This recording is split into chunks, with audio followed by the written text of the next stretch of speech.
Hello friends, तो आज मैं आपको बताऊंगा होटल और रेस्टोरेंट में सोया चाप ग्रेवी कैसे बनाई जाती है। सोया चाप है खाने में बहुत ही ज़्यादा टेस्टी बनती है और मेरे बताए हुए तरीके से आप इसको बनाएंगे ना एकदम ज़बरदस्त इसका टेस्ट आएगा। तो चलिए रेसिपी शुरू करते हैं।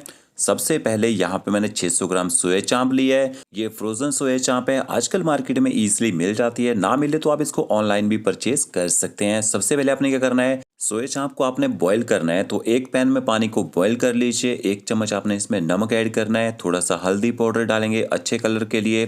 साथ में आपने थोड़े से खड़े मसाले ऐड करने हैं थोड़े अच्छे फ्लेवर के लिए। एक आपने तेज पत्ता ऐड करना है, एक बड़ी इलायची, छोटा टुकड़ा जावित्री और 1 से 2 आप इसमें लौंग ऐड कर दीजिए। साथ में आपने इसमें ना गर्म गर्म पानी में सोया चाप ऐड कर देनी है। अब बॉईल क्यों करते हैं सोया चाप को, सोया चाप में थोड़ी सी स्मेल रहती है, थोड़ा कच्चा टेस्ट रहता है। आप नमक और मसालों के साथ इसको बॉईल करेंगे ना, ना तो सोया चाप को खाने में स्मेल आएगी और ना ही ये खाने में फीकी लगेगी। तो कम से कम 5 से 7 मिनट तक आपने इसको बॉईल जरूर करना है। कि देखिए बॉईल करने के बाद आपने सोया चाप का जो पानी है उसको हटा देना है और सोया चाप को थोड़ा सा आपने ठंडा कर लेना है। ठंडा करने के बाद इसकी जो स्टिक है उसको निकाल दीजिए और इसके बाद आपने इसकी कटिंग करनी है। तो जब भी आप सोया चाप की कटिंग करें थोड़े से छोटे छोटे पीस ही रखने हैं। छोटे पीस ही रखेंगे, जब ग्रेवी के साथ पकेगी अंदर तक अच्छा टेस्ट आएगा। ये देखिए इस तरह से आपने सोया चाप की कटिंग कर लेनी है। अब इसके बाद आपने इसको ना फ्राई करना है। फ्राई क्यों करते हैं, सोया चाप में एक कच्चा टेस्ट होता है, आटे जैसा टेस्ट आता है ना खाने में। जब आप इसको फ्राई करके बनाएंगे इसमें एक अच्छा क्रंच आएगा, अच्छा टेस्ट आएगा और खाने में आटे की तरह नहीं लगेगी। ये देखिए हाई फ्लेम में इसको 2 से 3 मिनट तक फ्राई कर लीजिए। लो फ्लेम में आपने इसको फ्राई नहीं करना है। लो फ्लेम में फ्राई करेंगे ऑयल को एब्जॉर्ब कर लेगी, बहुत ही ज़्यादा इसके अंदर ऑयल चला जाएगा। तो क्या देखिए बीच बीच में आपने पलटे से इसको हिलाते भी रहना है। तो इस तरह से आपने 2 स्टेप को पहले फॉलो कर लेना है। पहला बॉईल करेंगे, दूसरा आप इसको फ्राई कर लीजिए। फ्राई करने के बाद इसकी ग्रेवी बनाएंगे। इसको फ्राई करके ना एक पेपर के ऊपर रख दीजिए। अगर आपको लगता है कि इसमें थोड़ा बहुत ऑयल है, अगर आप इसको पेपर के ऊपर रखेंगे सारे का सारा ऑयल पेपर सो कर लेगा। ग्रेवी बनाने के लिए 4 प्याज 3 टमाटर का मैंने यूज़ किया है। जो प्याज है उसको फाइन चॉप कर लीजिए, टमाटरों को आपने पीस के यूज़ करना है यहाँ पे, ठीक है। यहाँ मैंने कढ़ाई ली है स्टेनलेस स्टील की, 2 बड़े चम्मच उसमें ऑयल ऐड करेंगे। ऑयल जैसे थोड़ा गर्म हो जाएगा थोड़े खड़े मसाले डालने हैं, 2 तेज पत्ते ऐड कर दीजिए। 2 से 3 आपने इसमें लौंग ऐड करने हैं। साथ में देखिए 2 छोटी इलायची डाली मैंने इसमें। इसके साथ में एक टुकड़ा अपने दालचीनी का ऐड करना है और 1 छोटा चम्मच भर के आप इसमें साबुत जीरा ऐड कर दीजिए। गैस की फ्लेम आपने मीडियम रखनी है और मीडियम फ्लेम में जीरे को थोड़ा सा आपने चटकने देना है यहाँ पे। इसके बाद आपने इसमें बारीक कटा हुआ प्याज ऐड कर देना है और जब आप प्याज ऐड करेंगे गैस की फ्लेम आपने हाई करनी है और हाई फ्लेम में प्याज को आपने अच्छी तरह से पका लेना है। तब तक पकाना है जब तक प्याज का जो कलर है लाइट गोल्डन ब्राउन ना हो जाए। तो ओके देखिए प्याज का कलर यहाँ पे चेंज हो चुका है। गैस की फ्लेम आपने यहाँ पे मीडियम कर देनी है। इसके बाद आपने इसमें अदरक लहसुन का पेस्ट ऐड करना है।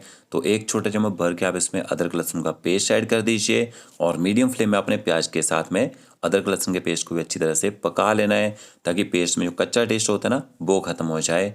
तो क्या देखिए हल्का सा पेस्ट कढ़ाई से चिपक रहा था, थोड़ा सा मैंने इसमें पानी ऐड कर दिया है। पानी से क्या होगा, एक तो पेस्ट कढ़ाई से नहीं चिपकेगा और दूसरा जो मैंने इसमें प्याज ऐड किया है वो भी अच्छी तरह से सॉफ्ट हो जाएगा। फिर आपने इसमें आधा चम्मच कश्मीरी लाल मिर्च पाउडर ऐड करना है और आधा चम्मच आपने इसमें हल्दी पाउडर ऐड करना है।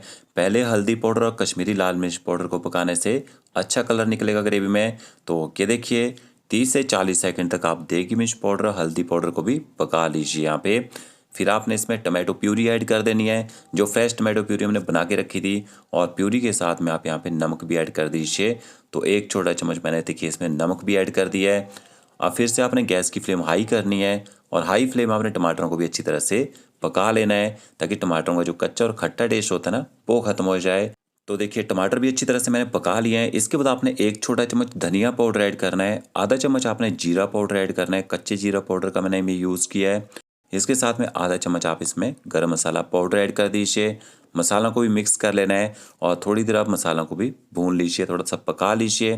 तो क्या देखिए मसालों को भी अच्छी तरह से पका लिए। इसके बाद आपने ना आधा मसाला इसमें से निकाल लेना है, थोड़ा सा ठंडा कीजिए उसको और इसको थोड़ा सा पानी डाल के पीस लीजिए। इससे क्या होगा, आपकी ग्रेवी की क्वांटिटी बहुत ही ज़्यादा बढ़ जाएगी और अच्छी थिक ग्रेवी बनेगी। और थोड़ी सी ग्रेवी ग्राइंडर जार में चिपकी हुई रह जाएगी। हल्का सा पानी डालना है, उसको भी आपने मिक्स करके यहाँ पे डाल देना है। अभी जो ग्रेवी बनाई ना इसको भी मसाले के साथ थोड़ा सा पका लीजिए, क्योंकि जब हम किसी ग्रेवी को पीसते ना उसमें थोड़ा कच्चा टेस्ट आ जाता है। फिर आपने इसमें थोड़ा सा दही ऐड करना है। तो लगभग 2 से 3 बड़े चम्मच आप इसमें दही ऐड कर दीजिए और एक बार दही आपकी ज़्यादा खट्टी नहीं होनी चाहिए। और जब आप ग्रेवी में दही डालें गैस की फ्लेम आपने हाई करनी है, जल्दी जल्दी पलटा चलाते रहना है, ताकि दही फटे ना दही कर्डल ना हो यहाँ पे। तो ये देखिए 3 बड़े चम्मच मैंने दही ऐड की है और दही को आपने अच्छी तरह से फेंट के डालना है। अब दही को भी ग्रेवी के साथ अच्छी तरह से पका लीजिए। ये देखिए अच्छे से दही को पकाएंगे, जब आप ग्रेवी खाएंगे ना तो दही का बिल्कुल भी टेस्ट नहीं आता है। जैसे हमारी होटल और रेस्टोरेंट ग्रेवी बनती है ना, वैसा टेस्ट निकल के आता है। फिर आपने इसमें पानी ऐड कर देना है।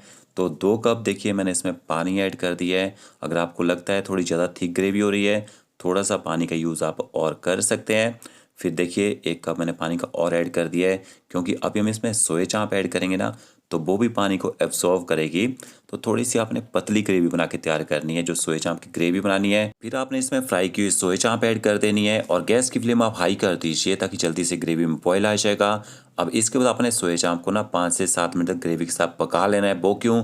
ताकि ग्रेवी का जो टेस्ट है ना सोया चाप के अंदर तक आ जाए। और ये देखिए बॉयल आ चुका है। 5 मिनट तक यहाँ पे मैंने सोया चाप को पका लिया है। इसके बाद इसमें थोड़ी सी कसूरी मेथी ऐड करेंगे। तो कसूरी मेथी को हल्का सा पैन में रोस्ट कर लीजिए और इस तरह से क्रश करके डाल दीजिए। थोड़ा सा हरा धनिया डालना है, अच्छी तरह से इनको मिक्स कर लीजिए। तो ये देखिए हमारी सोया चाप जो ग्रेवी है वो बन के तैयार हो चुकी है। इस तरह से आप इसको बना के देखिए, बहुत ही अच्छा टेस्ट आता है। वीडियो अच्छा लगा होगा लाइक शेयर कमेंट जरूर कीजिएगा। Okay friends, thank you.